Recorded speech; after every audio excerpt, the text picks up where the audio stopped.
ఇది అన్ఎక్స్పెక్టెడ్గా జరిగిన విషయం. రెగ్యులర్ ప్రాసెస్లో అన్ఎక్స్పెక్టెడ్గా ఈ ఆర్గానిక్ గ్యాస్ పైప్ లైన్లో ఏదో చిన్న మిస్టేక్ జరిగి ఏదైతే ఈ లిక్విడ్ మెటల్ ఉంటుందో ఆ లిక్విడ్ మెటల్తో పాటు కొన్ని గ్యాసెస్ ఫామ్ అవుతూ ఉంటాయి ఆ ప్రక్రియలో.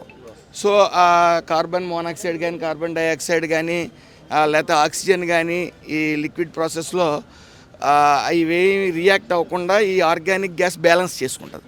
ఆ బ్యాలెన్స్ చేసుకునే ప్రక్రియలో ఈ ఆర్గానిక్ గ్యాస్ అందకపోవటం వల్ల ఒకసారి స్ప్లాష్ అయ్యి ఆ వర్షంలాగా ఆ ఒక 1500 నుంచి 1600 డిగ్రీలు స్టేజ్లో ఉన్న మెటల్ ఒకసారిగా పడిపోవటం వల్ల ఈ ప్రమాదం జరిగింది. అయితే 1990 నుంచి కూడా ఇప్పటి వరకు సుమారు 36 సంవత్సరాలు ఎప్పుడు జరగని విషయం.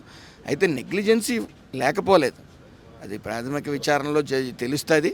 నెగ్లిజెన్సీ ఉండటం వల్ల అంటే ఆక్సిజన్ ఏదైతే ఆర్గానిక్ గ్యాస్ మిక్స్ అయ్యి ఆర్గానిక్ గ్యాస్ అవ్వకపోవటం వల్ల ఈ స్ప్లాష్ ఏర్పడ్డది అనేది ఒక ప్రాథమిక అంచనా.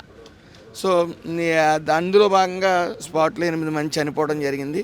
ఇక్కడ 3 పేషెంట్స్ అవుట్ ఆఫ్ డేంజర్. ఇక్కడ 15% బర్న్స్ ఒక ఆయనకు ఉన్నాయి. మిగతా వాళ్ళు రేపు ఒక వ్యక్తిని డిశ్చార్జ్ చేయడం జరుగుతుంది.